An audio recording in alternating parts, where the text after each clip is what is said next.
Welcome to another edition of the Mo Show Live, everybody. Hey, I'm Morris Lilienthal. I'm honored to have my good friend Jodie Minor as our guest tonight. We're going to be talking about a lot of the national issues facing our country in the last several weeks, tough issues and topics such as racism, the death of Mr. George Floyd, police brutality, and then we're going to talk about some ways and some things that maybe we can do to improve social justice for Black people and for all people of color. And so let me formally introduce my friend Jodie. Jodie is a former guest on the Mo Show Live, and so I'm glad to have him back again tonight. And thank you, Jodie, for taking the time. Jodie is a major in the U.S. Army. Jodie grew up in Carrollton, Alabama. And for those that aren't familiar with where Carrollton is, where Jodie and I grew up, it's just about 40 minutes west of the University of Alabama in Tuscaloosa. He's a 1998 graduate of Carrollton High School. He's a 2002 graduate of Athens State University, where he received his degree in human resources. Enlisted in the Army in 2004. Has an MBA from Alabama A&M University in 2013. Jodie has been stationed, I think, at 5 to more bases through his military career, 2 tours in Iraq. And recently, Jodie has been honored to be a part of the U.S. Army Congressional Fellowship Program. And throughout his military career, Jodie has been awarded many distinctions and honors. And I really appreciate your time and your service to our country, Jodie, and your friendship. Jodie, thanks for joining us tonight to talk about these important things. How are you doing, bud? I'm doing well, Morris. Happy to be on the show. How are you?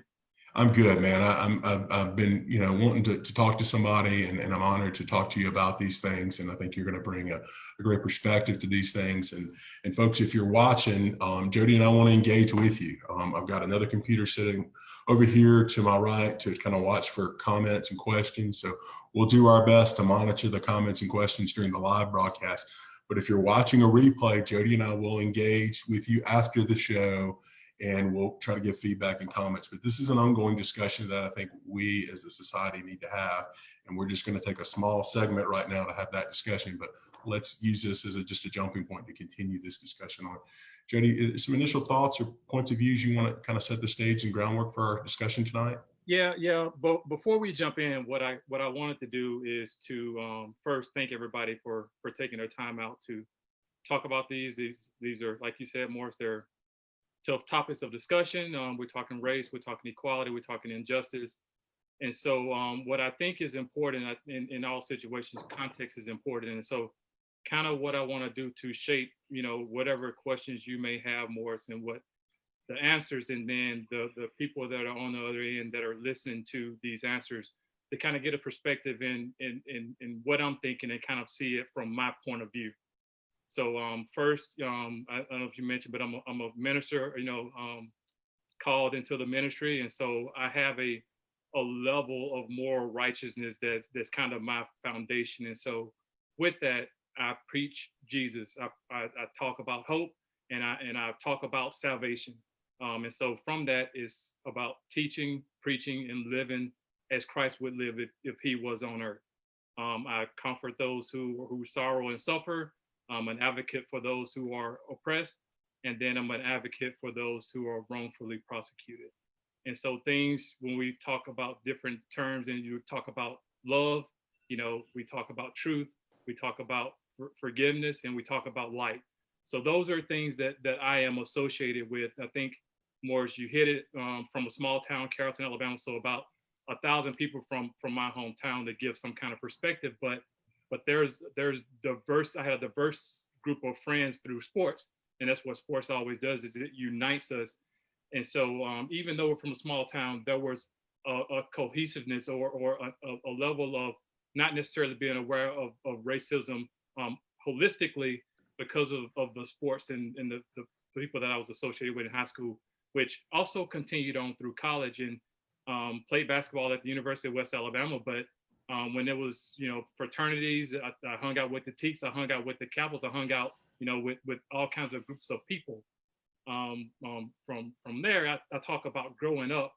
My dad died when I was 3 years old, and so from a perspective of growing up in a single parent household, is something that that I lived through, and so I have a different view, and I view things from that perspective. When my dad died, my mom joined the Army, and I was raised by my grandmother, and she grew up in the segregated South, right? And so she didn't talk about racism in our house, but she lived through the segregated South. But then her ancestors owned land, right? And so since they own land, her ancestors didn't have to become sharecroppers who, for those probably don't know, you live on the owner's land and then you give a portion of what you have, but you never necessarily own the land. So they own their own land. So it was a level of being financially stable for African Americans back then to own their own land. She worked at Country Miss Carrollton Clothing from 1973 to 2000, right? And so one of her best friends was a white lady named Adine. So they were friends for 30 years. And so when I talked to my mom about, hey, having this conversation, and I asked her, well, what should I do? And she said, well, when I talked to my friend Adine, when we worked together, I always told her the truth, whether it was good or whether it was bad, or however it made it feel. She always told the truth. But my mom taught me to always treat others the way that I wanted to be treated. And so those are things that kind of stuck with me. And so in the African American community, the mom is the bedrock, right? And so I never seen my mom get upset once. And so she never had a bad thing to say about anybody. And so just to give context and kind of my thinking, that's kind of what shapes my thinking. So I just wanted to add that part up front. Yeah, and I don't know that I mentioned this too, that I think is also good to keep perspective, Jody, is that not only you're a minister, your service to our country in the Army, but you're also a volunteering coach. You do a lot of youth coaching and mentor a lot of children and kids, and you're a community leader, and you do that when you come back home, and you do that in your community wherever you're stationed at and move around to, that you jump right in and you get involved with a lot of things going on in your local community, which I think is important, and it gives you a certain perspective as well too. So I think all of those things, like a lot of us, are forming our basis for our opinions, and you coming at that as a dad, a minister, community leader, volunteer, coach, and as a member of our armed services. So when you talk about, the military too, and you mentioned, 5 different locations. So I've traveled, within 11-year time frame, I lived in 5 different locations, including 27 months in Iraq as well.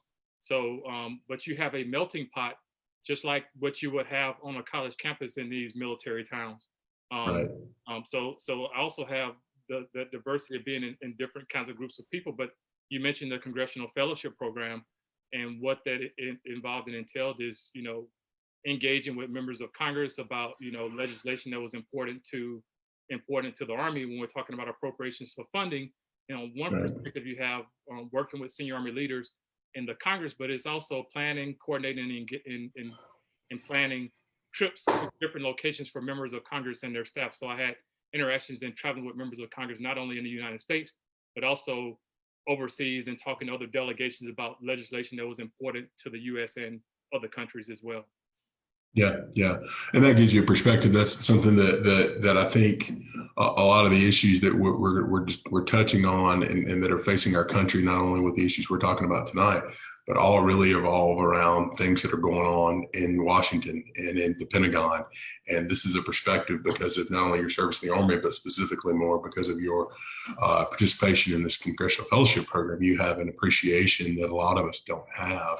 And I know, one of the things that you're big about, and you and I over the years have talked about, and we talked about in preparation for tonight's show, was education and reading and becoming more knowledgeable about what's going on around you, history, and what's going on now, so you can be better engaged and better understand, to better inform yourself, and to better prepare yourself, and to better take action.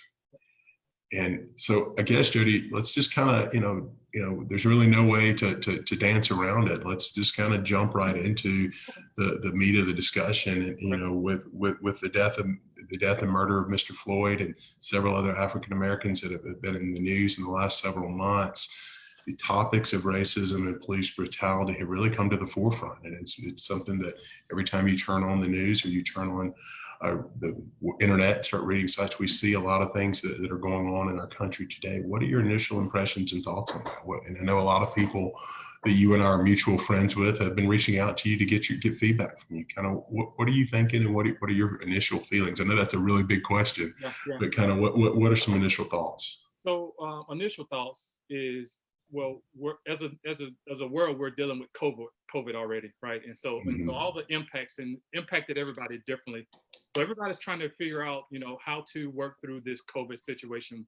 And most people, from an economic perspective, there's some kind of economic impact from it, right? And so then, before the George Floyd situation, we had Ahmaud Arbery in Georgia, where I think everybody kind of seen that case. And so, from a perspective of somebody that's an advocate for justice and equality, you see a case like that, that while we're in that situation, but then um, and then to see Mr. Floyd and what happened to him in Minneapolis is something that the phrase that I came to my mind was weeping about today while being reminded about yesterday. Like it's like something like we're not even we're trying to grasp what happened to Ahmaud Arbery. We're dealing with COVID, but then we see something that that's clear, that is not like split second. It's something that for 8 minutes and 47 seconds for the whole world to watch.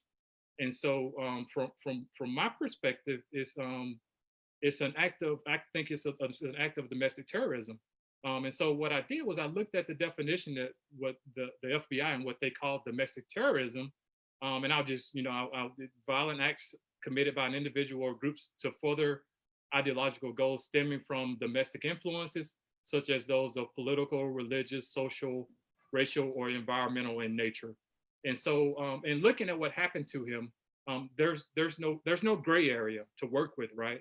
Right, Right. is for 8 minutes and 45 seconds. But my immediate thought by watching it is when he said I can't breathe, I immediately go to Eric Gardner in New York. I'm like, wow, just immediately, I immediately think what happened to Eric Gardner in New York. And for those that don't know, there was a attempt to apprehend Mr. Gardner, and there was a chokehold, and he said he couldn't breathe, and then he died, and then he was on the corner. I think he was selling cigarettes, and so what he said was that every time I come to this corner, you all always bothering me. And so they said, you're under arrest. And he put him in a chokehold. And he said, I can't breathe. And then, he, I died from that situation. But then the police they didn't file charges, right? Or they were acquitted. And so that was my immediate thoughts. And then, in going through it, and just watching it, the police tells him to get up and get in the car, right? Like what do you want the guy to do? Like you tell him to get up and get in the car, and he says he can't breathe, and then he calls for his mom. And I mentioned before, in the African American community, our moms are the next best thing to God, right? And so if you want to fight somebody, you talk about somebody's mama. And so then there's a sense, well, he's calling for his mom. And so then to people on the side saying, well, check his pulse, right? And they're like, and they never check his pulse, right? And so you think about it, and you think that I've never seen a dog treated like that on this recorded, right? And so to see a Right. human just treated like that, but then after a day or two go by, and then we find out that his mom's already dead. And so for those in the realms of life and death, if you talk to them, they'll tell you, somebody that has transpired and came back, what they'll tell you is that the first thing that they do is they can see themselves, and that their ancestors or some of their family members come to receive them. And so then that gives me the indication that he's already dying when he's calling for his mom, because his mom's dead, right? He's 46 years old, he's calling for his mom. And so I go into those details because, like I say, that's from a lens and perspective that some people, they see it and they just kind of know, well, that was gruesome. And you talk about what's good and what's bad, but then to go through the details of it is something that there's a call for justice, right? And so Right. the question, I heard some comments on, well, why, well, they've arrested the guy. Why are people still protesting, right? And Right. so what I would say is that there's a track record, right? And so there's not just a call for them to be arrested, right? There's a call for those individuals involved to be locked up, right? Or to at least to go through a trial process in order to be convicted and prosecuted of what I think was a crime. And so those are kind of my initial thoughts on it. I think that and what happened in Mr. Floyd afterwards is something that we see that I say that is systemic, is where he was labeled a criminal, like immediately, like he was. It was a $20 bill, right? And he had a $20 bill that was a fake $20 bill. The first thing that came out was a fake 20, and so that mentally says, well, he was in the act of committing something that could be considered a crime. And so it went from, well, he had a $20 bill to he was resisting arrest, right? And so it goes from $20 bill to resisting arrest, and then it goes from resisting arrest, when those things came out not to be true, was looking at his conviction record, right? And so there's nothing that happened in our past that gives us justification for what happens to us in Right. the moment for now, right? Right. If we had committed a crime in the past, you go to jail and get prosecuted for a crime. But there's no justification for somebody to be treated like that based on something that they did in the past and not in a position of resisting arrest. And so those are kind of my initial thoughts. I didn't know if that kind of touched what you wanted me to hit on, but those are some of the things that kind of go through immediately when we're thinking about these issues, but narrowing in on the Floyd incident. Well, I think that's exactly what I was wanting you to hit on, and those are some of the things that struck me as well. And your perspective in terms of things that you've expressed, and that I've had other my good Black friends express to me some of the things that they've dealt with, and with kind of what you were talking about with that perspective, this mindset that's not just this one incident. If it was just this one incident, the arrest might be enough to say, well, why is there such an uprising? But there's a pattern and a history, and people who have my Black friends and friends of color who've expressed to me, and I've heard stories in the last several weeks and in the past beyond, have expressed to me when they interact with the police, the mindset and the things that are said to them and their own mindset of what their concerns are. It really resonates with me, because I never had to deal with that, Jody. I mean, I've been pulled over, several times, but my heart gets fluttering because I think I'm going to get a ticket, not because I think I'm going to be shot or I'm going to be pulled out of the car and choked. Yeah. And I think that's different if you're a person of color. Yep. And, I mean, I have my own personal, incidences with the police. And so I think it may have been 2002. I was in Decatur, Alabama. I was getting ready to graduate from Athens State University. And I was in the car with some females, and we were getting ready to go to the club.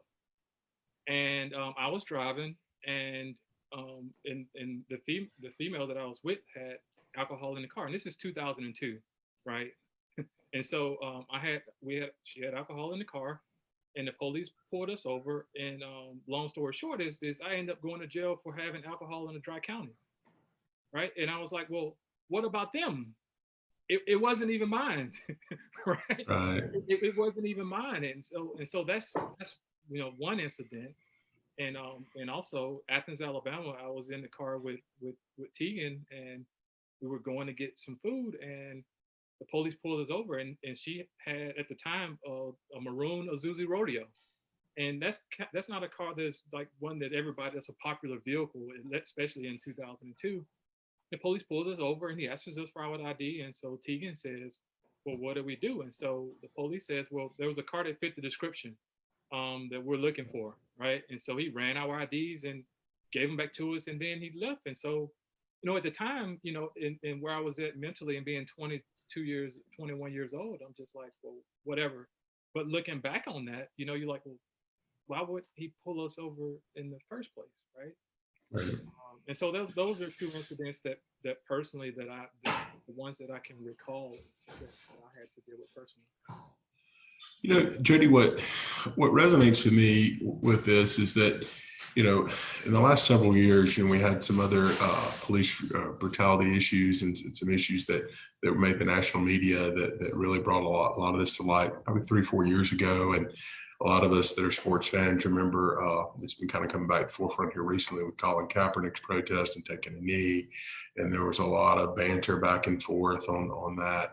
It seems to me in the last 10, 15 years, when these issues of racism and police brutality have come to the forefront, a lot of times it defaults to politics. And then we fall into this Republican versus Democrat, conservative versus liberal, and we're not making any headway. What are your thoughts? How can we get around that to get to the core of the issue of social justice for everybody? Yeah, so I kind of hit on this previously, but I think that anytime there's an incident, there's an intent to label, right? And so you label, name, and blame on either side. This isn't a Democrat does it or Republican does. Is an intent to label for political purposes either way. And then and so once there's a label, then there's criminality in that, right? So you were doing something, right? And so from that, once you criminalize, then it's to attack. But at the end of the day, there's an effort to make it go away because, like I said, this is a tough issue to deal with. I mean, anytime we deal with the issue of equality, because we talk injustice, but justice and equality go hand in hand. If you have equality, you have justice, right? But if you don't have equality, then you don't have justice. And so they go hand in hand. And so what I try to frame this as, and what as a minister, what we do is we look for what we call the tension in the text. And so when we look at tension, there's something that we seek that's personal to each individual, but then there's also it could be something that happens that's around you. So for example, the internal tension would be my quest for power, right?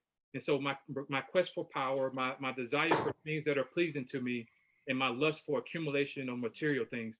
So those three things, there's something innately by being human that we struggle with one or three of all of those things, right? So whether I want to be lieutenant colonel, right? And so that's wanting that position, and what will I be willing to do to get it, right? And so the outside tension could be like COVID, right? So when COVID happens, the world stops, right? So when the world stops, what do? Do you go to evil, or do you go to good? And so like when COVID happened for me, I said, okay, well, what do I do with this time that I have, right? And so do I use this time to do things that are, I would consider that are sins, or do I use this time to do things that are good? And so there's always that tension. And so when I mention that, to give context to tension on equality for our nation, we go back to the Emancipation Proclamation of 1863. Um, Lincoln passes, he signs the order to enact the Emancipation Proclamation for that gives us equality. And so, but then he's assassinated by John Wilkes Booth, right? So he's assassinated by a conservative, by a Confederate sympathizer, right? So after he's assassinated, right, that assassination resulted in Andrew Jackson becoming president. Andrew Jackson becomes president, but he's from the National Union ticket, which supported segregation in the South. So once you had the Emancipation Proclamation that was passed, Johnson came in and allowed the Southern states, when they reformed the Union, reformed under the United States, to allow them to continue those same practices that was counter to the Emancipation Proclamation, right? And so I say that because it gives context, because that happened in 1863, but then you go from 1863 on forward into the 1900s, you have what called black codes, and then what turned from black codes to Jim Crow laws, which allowed segregation.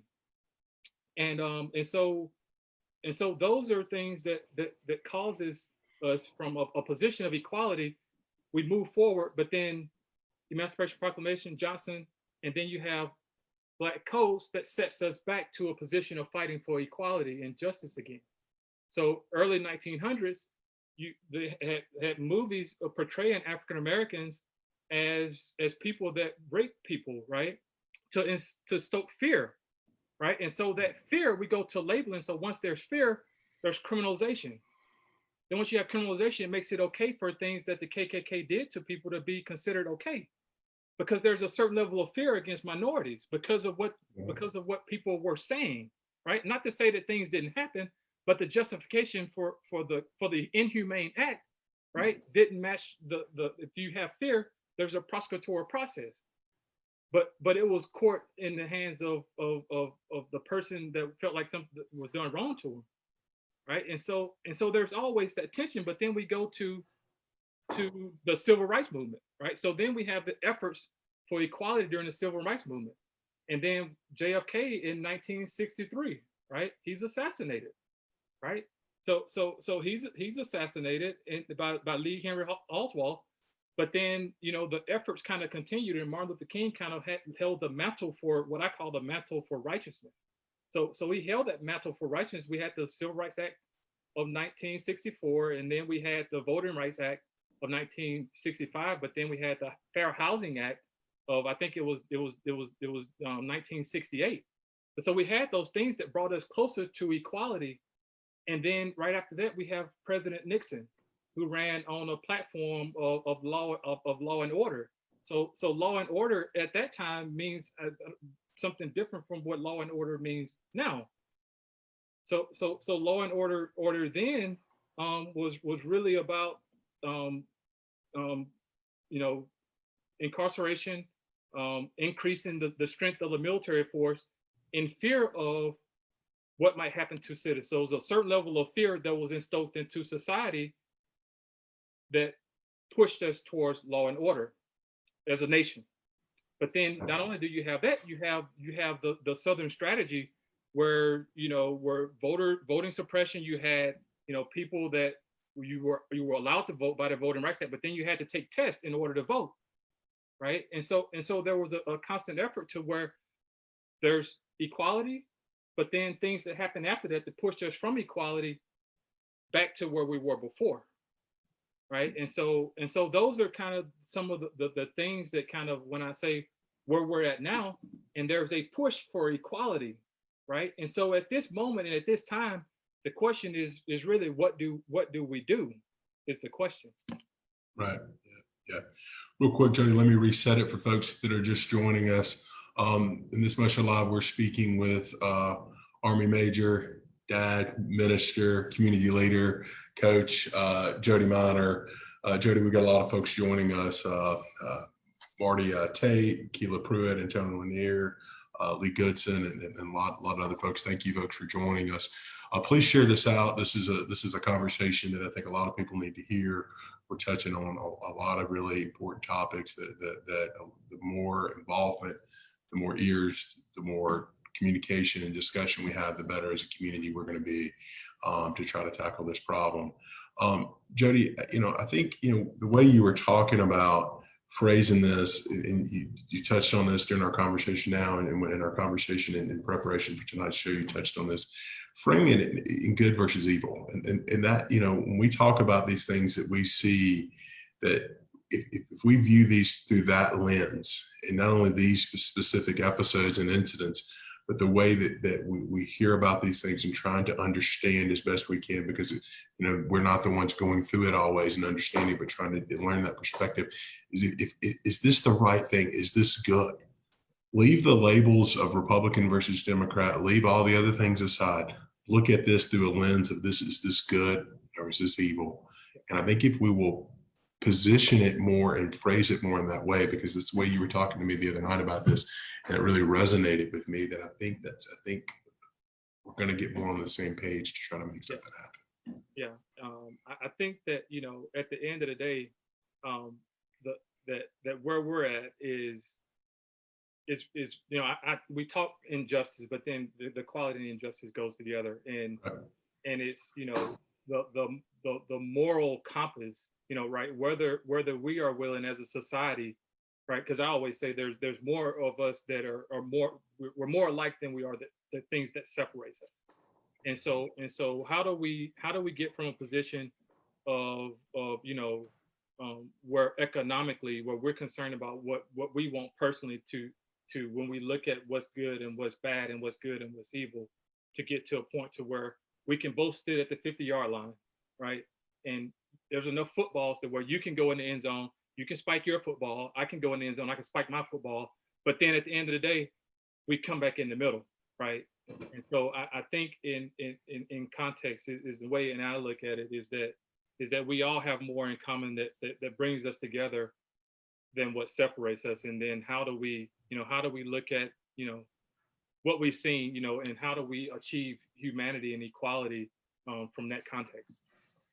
I think that's so true, because I think if people will allow themselves to put down their barriers to try to get to know someone, and and that's of all backgrounds, races, religions, creeds, and the whole nine yards. I find that there are people in society that maybe I don't agree with their political views, but that's just a small segment of who they are. Yep. Yep. And then when I get to know them, I'm like, my gosh, we're both parents. We both our kids like this activity. We're both involved in this civic group or this or that or the other. And I find out that, 80% of the time we're probably on the same page. Part And of that that's, is that we've used these mediums of technology and social media, good on one side, bad on the other side. And everybody has, like my mom would always say, just because you have something to say doesn't mean that you should always say it, right? And so from my perspective and from that moral compass, I could see something, and if I know that it's not gonna produce love, I keep it to myself, right? Or either I send somebody a message personally. I don't get into debates about what's good and what I don't do those things publicly.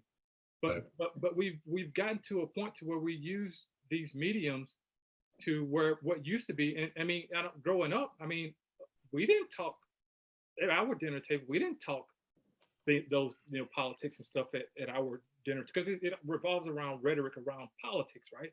And so we didn't talk about these things at our dinner table. So now if there's something I don't like, you know 1,500 people, everybody that I'm friends with, will see that and know that in real time, right? And so if you're in a position where you may feel a certain way about a particular issue, do you just share it, or do you say, you know what, let me ask some questions, right? Let me talk to somebody and let me try to figure this out. And so I rarely ever answer a question with an answer. I ask a question with another question, right? Because that Right. requires people to think. And so that's just something that I've picked up, and something that I do, that kind of helps the dialogue go on, rather than to say something that's derogatory or negative about somebody. When the conversation goes nowhere, you go to your end zone, I go to my end zone, and then we just stay there and see who wins, right? Nobody does.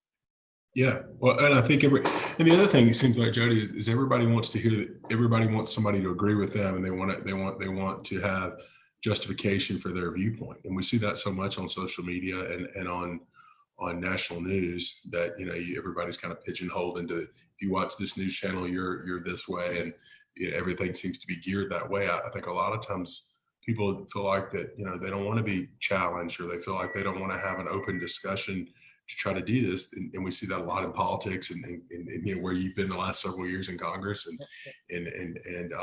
we're seeing that in our backyards now, in our local communities.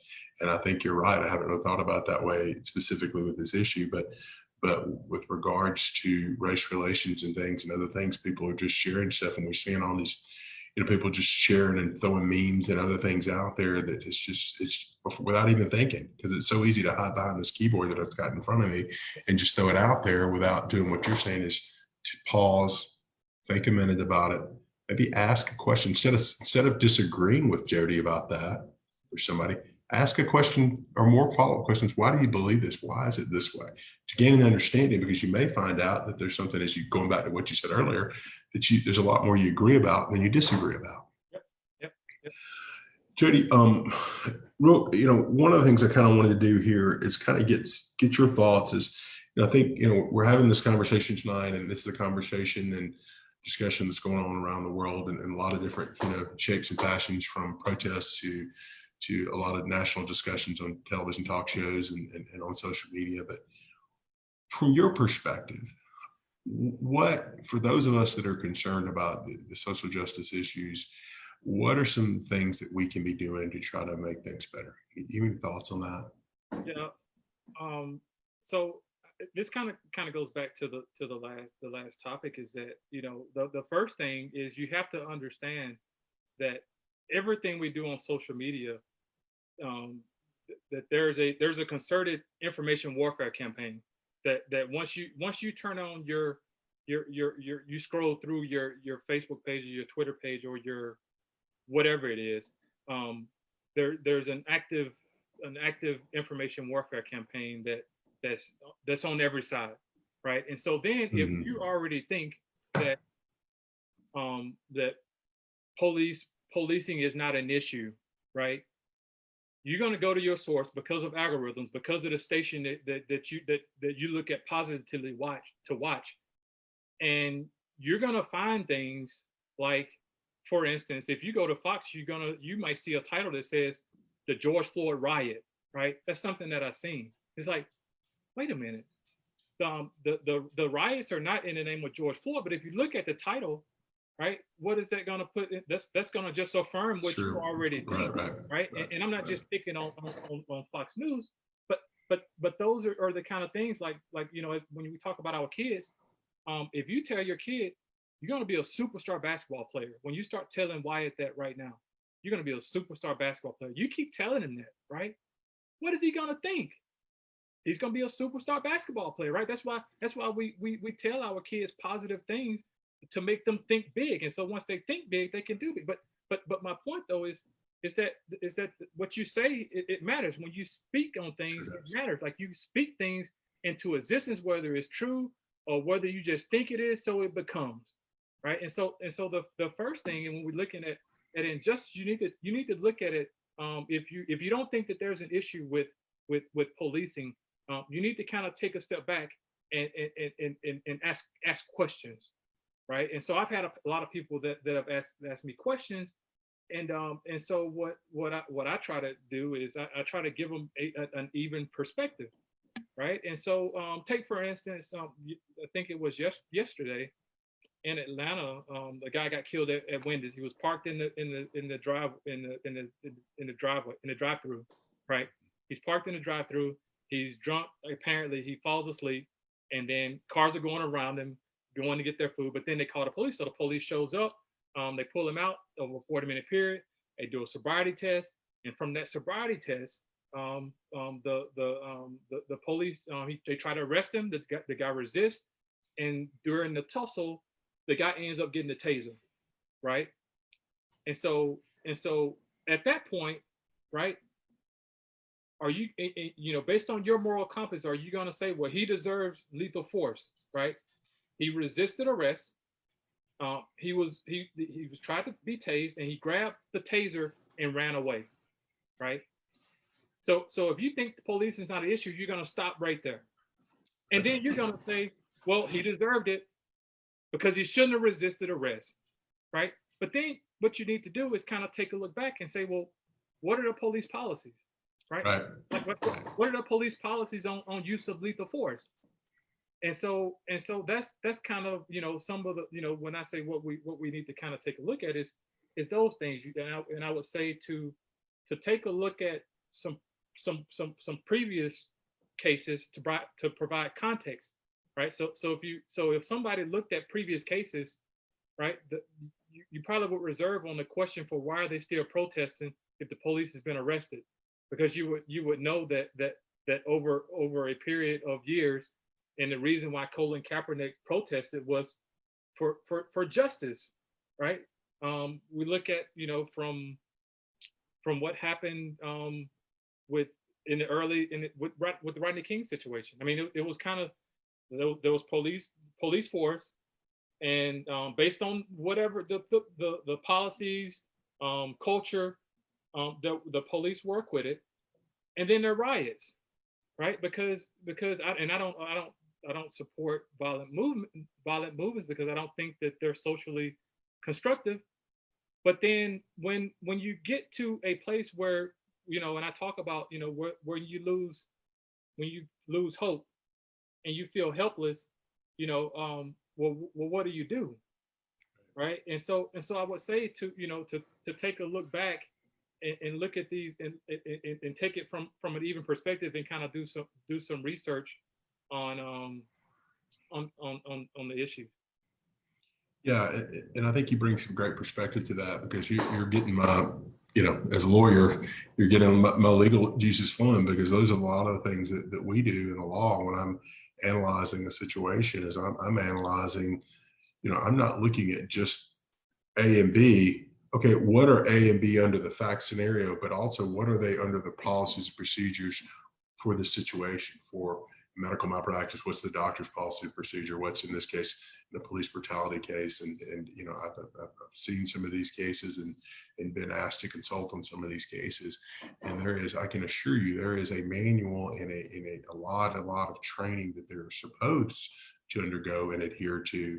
And whether they do or they don't is a different, case by case situation. And I think what I hear you say, and I firmly believe this too, is that a lot of times people just shut down once they hear fact one and fact two.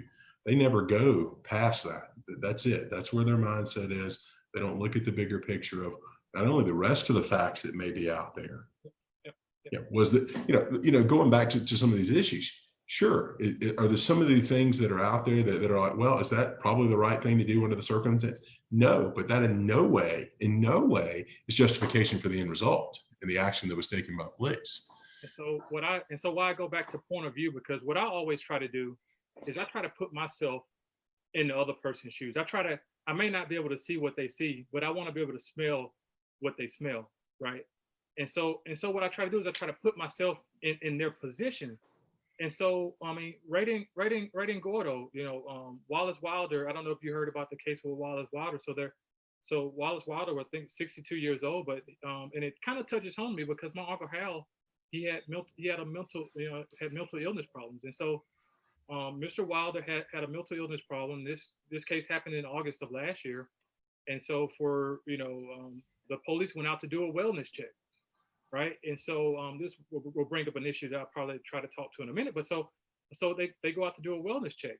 Well, during that wellness check, the police go to his house, and somehow he ends up dead, right? So you go to do a wellness check, you end up going into his house when, if he's not committing a crime, if you come to do a wellness check, then what justification do you have to go in if he's breaking his own stuff, right?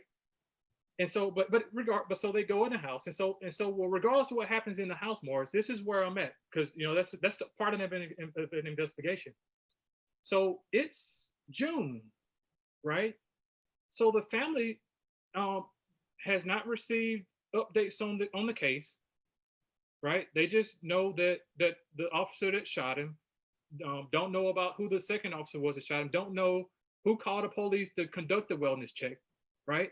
And so now it's June, right? I mean, you think if that's your family member, like something like that happens to your family member, and it's almost a year that's gone by, and your family member died because the police went there to do a wellness check, and you don't have answers. Any answers? Yeah. And so when you think about situations like that, well, what would be the justification for something like that to happen? Like, right? Like the family should at least have the information on what's going on with the investigation. Right. And so, but that's just in Pickens County, right? And so, when I shared some names and some incidences, and so even when we go back to Minneapolis, right? And another thing that I thought about, well, wait a minute.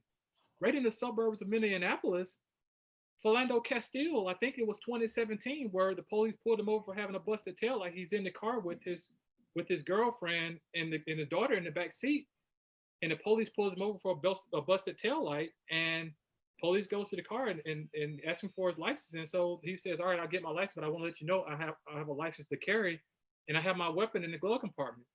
And so the police says, give me your license. So he reaches for his license, and the police just shoots him up. Right. And so when you look at that, and so I just can't fathom a case or something like that happening, but then there's no prosecution, or there's no justice for the family. And so the typical role is to try to go to civil court and receive money for it. Like there's a dollar value associated with the life.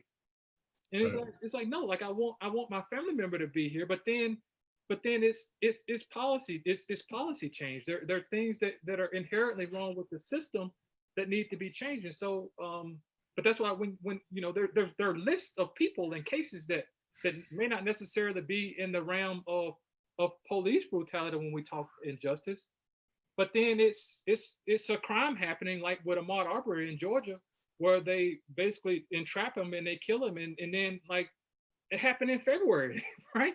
And then like the guy thought that if he released the tape, it would make it would just they would be justified based on what they did. I mean, the person that did it released the video of it. That's that's crazy. That's crazy. But Yeah, then no doubt. but then nothing happens until people actually see the tape and people start protesting. So those are, I would say, one, we didn't talk this up front, but I definitely support the law enforcement agency. I think that, when we talk about, some of the things and some of the titles, these titles of defunding, right? Messaging is everything. And so when anybody hears anything like defunding, we're like, wait a minute, like, what do you mean? Like, we need to like arm up? Like, what do you mean defund? But then like, what's always important is not basically necessarily what you see. I think it's bad messaging politically. I've been in the political realm. Like, it's bad messaging politically. But then when you look at some of the proposals on defunding, it's not reducing the strength of the police force. It's making sure that, if there's, if they know somebody has a mental health issue, that a mental health professional is hired and on the force to go out and to respond. Like those are the kind of things, is redistribution of funds for the total force, right? Like we all work on the budgets. If you want to make improvements, what are you going to do if with your agency, right? Like if are you going to increase your budget? Or are you going to redistribute your money within your budget to do other things? And so I think that those are some other things that kind of that kind of elevate from the surface that I think that's important to the people that are listening. I agree, and I think you're touching on it right there. I think the way a lot of these things we see, we read the headline and we get incensed by the headline in a lot of on all these aspects, and we don't go any deeper. And we shut down, or we hear the one fact and we shut down. We form an opinion instead of doing what you said earlier, which is ask more questions. Well, okay, then if somebody shows up to do a wellness check, why is someone dead? This is a wellness check. We're not showing up because somebody's arm shooting out of a house. These are things, and there are a lot of questions. With training, with background, with I know in my world there are a lot of protections that are immunities and things that are out there that those things need to be evaluated and done. And there's just a lot of issues, and I think if we're willing to sit down and do what you and I are doing right now, which is having a civil discussion about important topics, and be willing to listen, ask questions, and be open-minded and learn, then I think we're going to be in a lot better position in months and years down the road than where we are now. Yeah, but you touch on something. You talk learning. I think that, and I think we talked this is one of the things that what we can do is I'll admit. I mean, I had degrees, and I used to hate to read. Right. I know that's if kids are listening and watching. I used to hate to read, and I had a bachelor's and 2 master's degrees. But what I figured out though is the more you read the more you first gain a level of vocabulary, but then it allows you to have context on issues, and gives you a broader perspective than what you already have. And so one of the things that I'll mention for the audience, and so for people that are from Carrollton, I remember when the parade at the courthouse was first started, where people are selling goods and services and having a parade at the courthouse, right? And so, but there was and this is where where I talk about the tension, right? Is that there are people that were against it. And so the first question that I would ask is, wait a minute, if I want to have this parade where I think that we're I don't know what it's celebrated, but I mean there was a parade that they have them annually. Is why do people not like it? Is that's where the question is, right? But then if you peel the layers back, based on if you read that, you will know that back in the early 1900s that Carrollton was one of the top 5 counties in the states for lynching, right? And so not only that, we know the story about Henry Wells and what happened at the courthouse in Catherine. We read about the 13 Alabama ghosts. And Right. so we learned that, that one, he had burned down the courthouse, and from burning down the courthouse, the story that I heard verbally was that he was hung in the courthouse, and that he told the people that hung him, if you all kill me, I'll haunt you for the rest of my life.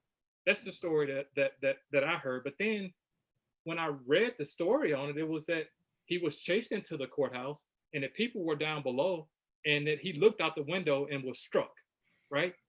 And so the truth is somewhere in between. So you have that history of the courthouse, right?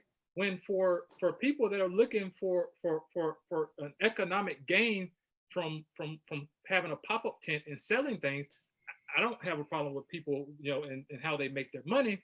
But when people are against it, if you take history into context and look at it from maybe somebody else's perspective, you'll gain that insight on why people don't approve of the parade in front of the courthouse, which a guy was essentially hunted down, and he died from it, right? I don't know if it's lynched, I don't know, but I know that he died from the hunt, from the criminal act of burning down the courthouse. Yeah. But, Yeah. but that's on one end. But what I'll tell you is that, even if you look back, farther in Alabama's history in the early 1900s, there's a guy by the name of John Gibson, right? Nobody will probably ever know the name John Gibson, but what and from reading, what I found out was that there was, he was alleged to have made a gesture towards a guy's wife. And so 100 men from the city, this is in the newspaper, it's called the Macon Beacon. The 100 men went and found him, and took the guy before the guy's wife and said, hey, is this the guy? She says, yeah. Not only do they lynch him, they shoot him over 500 times, and he just fall to pieces, right? This is, and so this isn't, and so when I bring this up to let people know, just because you don't see it, just because you say, well, what is systemic racism? Why do we have, what's wrong with the courthouse and having this at the courthouse? Because it peels a scab and a wound from people that you may not necessarily have from your point of view, and being able to see that. Right. Right. But I think to me, what's really resonating with me, a lot of things, but one of the things that's resonating with me with our discussion tonight, Jodie, is to ask questions. Yep.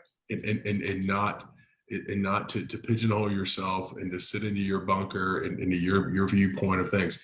I'm not saying, and I don't think, I'll let you address whether you're saying this or not, but I don't read you as to say that you're not saying your view is wrong. You're saying ask questions to be able to understand the other person's viewpoint, to gain some perspective. Because if you gain that perspective, you're going to learn, as we said earlier, that you're going to find out that you get a lot more in common than you disagree on. And it might enlighten you on their perspective, and maybe you won't change your perspective, or maybe you'll have a shift your perspective just slightly to being more open to a different viewpoint, to maybe to some of the changes that we were talking about earlier with the police force, and the way it's framed, based upon one news report versus another, of, yeah, is it really a bad thing to maybe have someone that's got a mental health background on the police department, if we go on a call that has someone that may have that, to be available to either respond or be available to the officers that are on scene? I don't think that's a bad thing.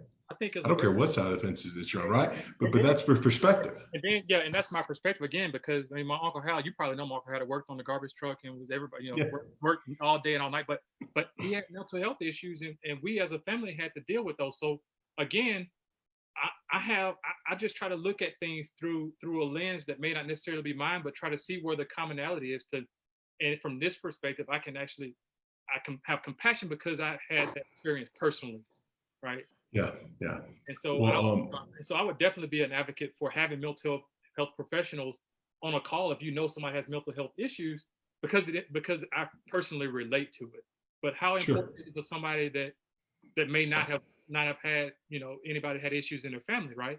I mean, I personally think it should be, because I have a level of moral righteousness. Well, that makes sense to me, right? That makes perfect sense to me. But then when talking to people that are from different places, they may have a different perspective on it. Yeah, but that also, goes back to what you were saying, which is, saying, some of the storyline right now is defunding the police, or taking military rights away from the police. But that's how it's framed. But if you do what you're suggesting we should all do, which is educate ourselves and read more, you may not agree with it at the end of the day. But if you start reading a lot of some of the real text of what they're talking about doing, one of those things, and this is just one example that you and I are kind of focusing on, which is mental health, and having mental health resources there for officers that are dealing with these situations in the field.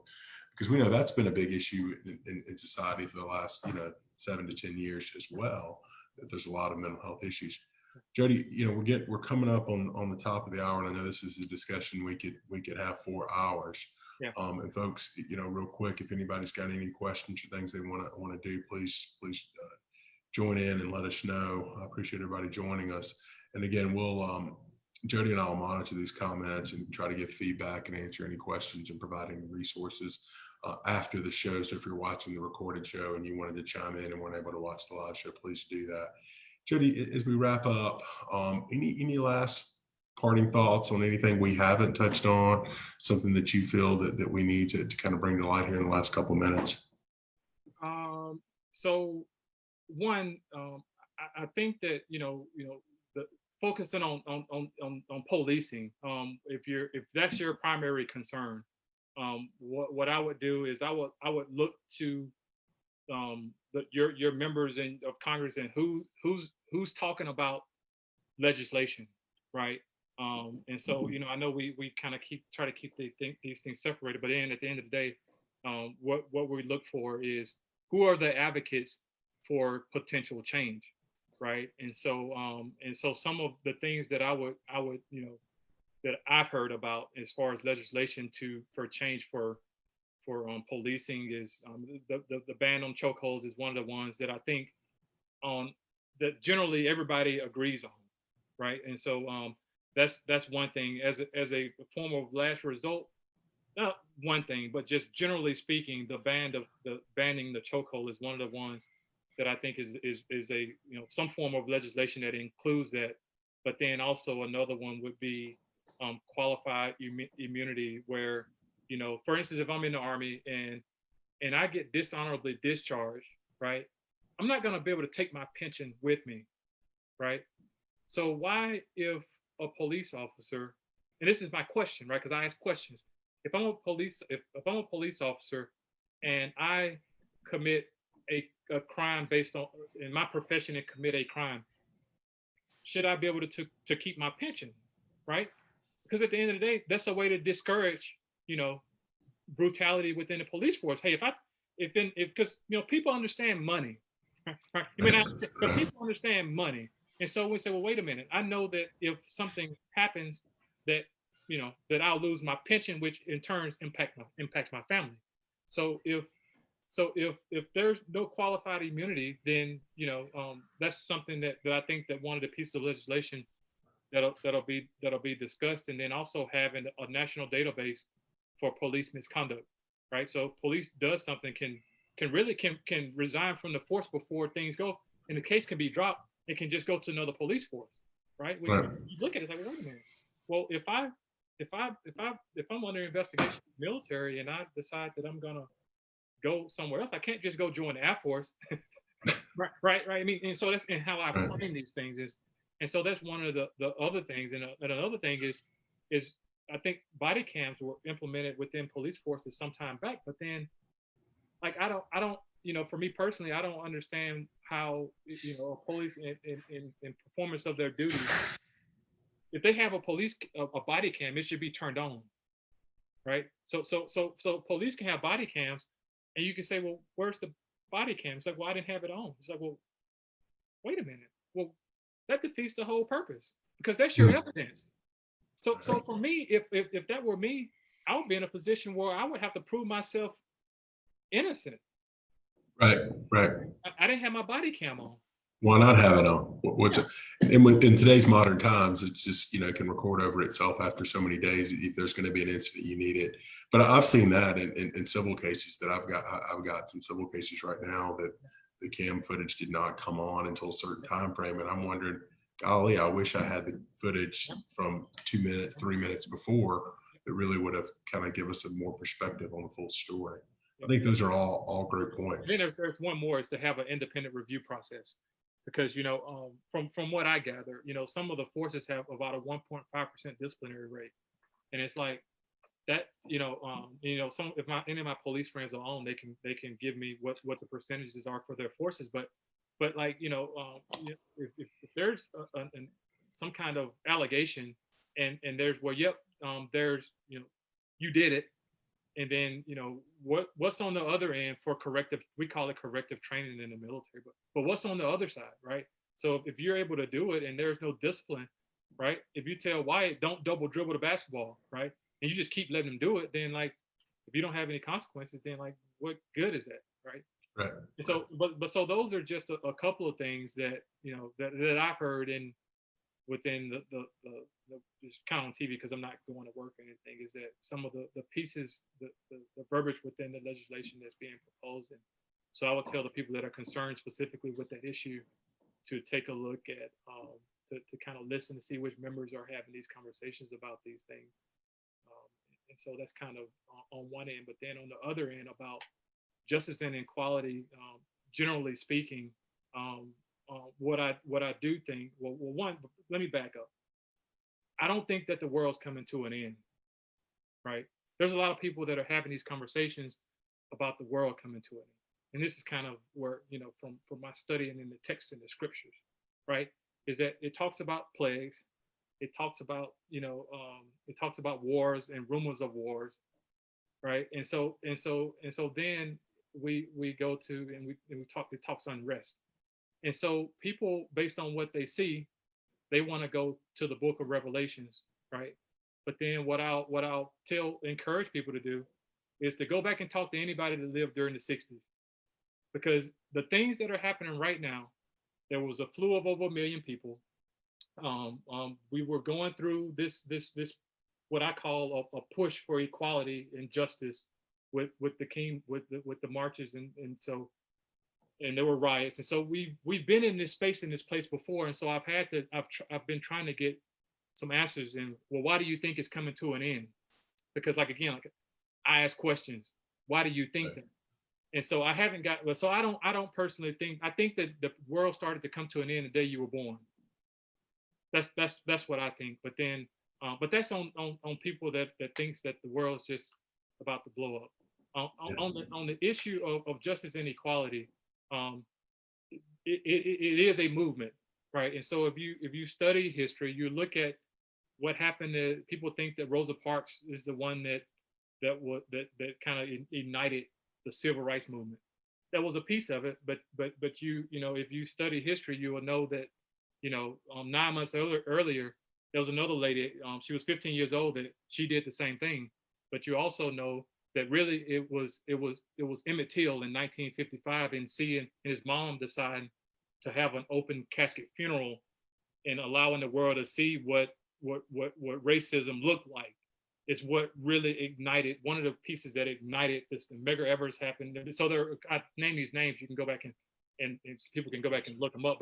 But there are certain pieces and things that happened that really, if you look at what happened today, you look at whether you like what Colin did or not. He was kneeling for justice and equality, and whether however you took it, he never moved away from what his position was. He was kneeling for justice and equality, and people criminalized it. And so, but then, it just, my aunt, we always say God has a sense of humor, right?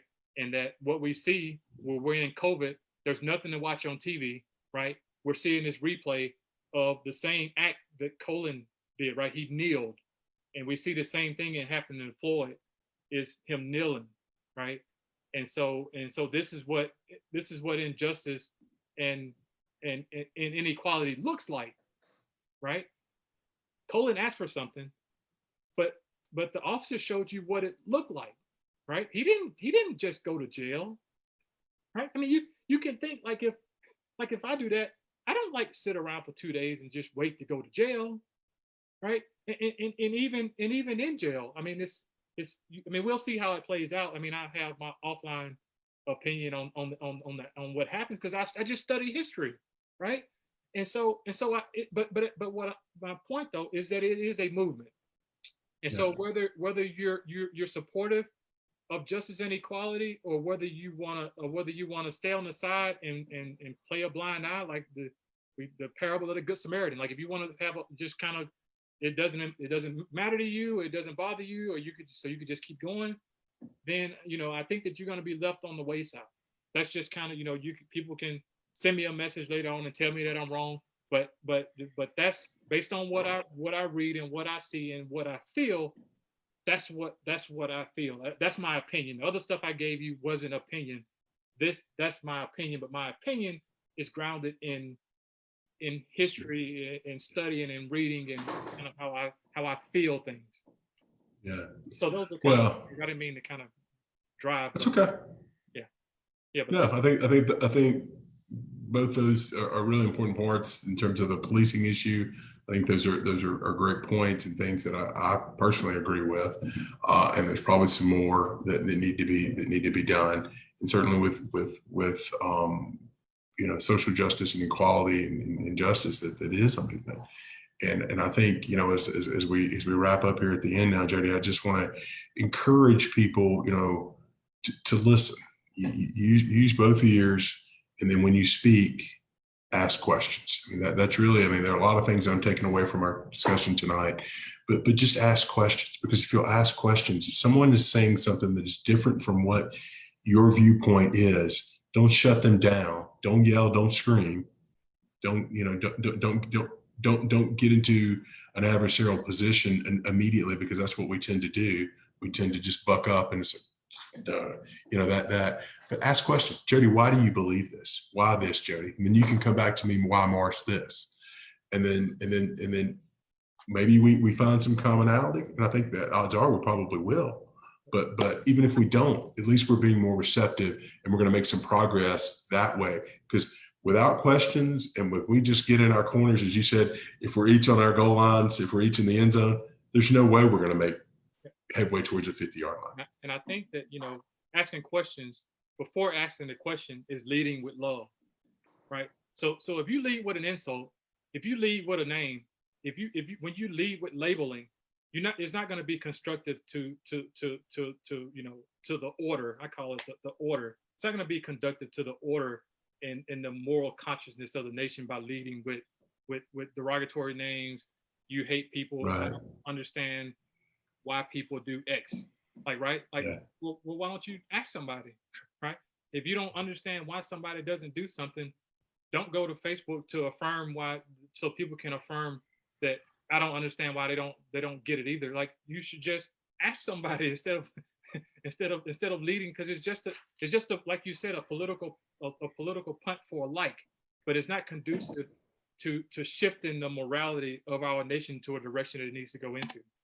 Yeah. Well, this has been a really enlightening and great conversation, Jody. I really appreciate you taking the time and opening up and providing some perspective for us tonight. And this is the conversation that needs to continue.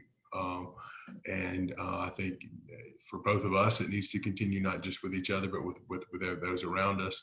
But it needs to continue for those watching and tuning, and to allow that. We want to ask our friends that are watching, and if you're watching the live or the recorded, please share this out and provide feedback and dialogue. And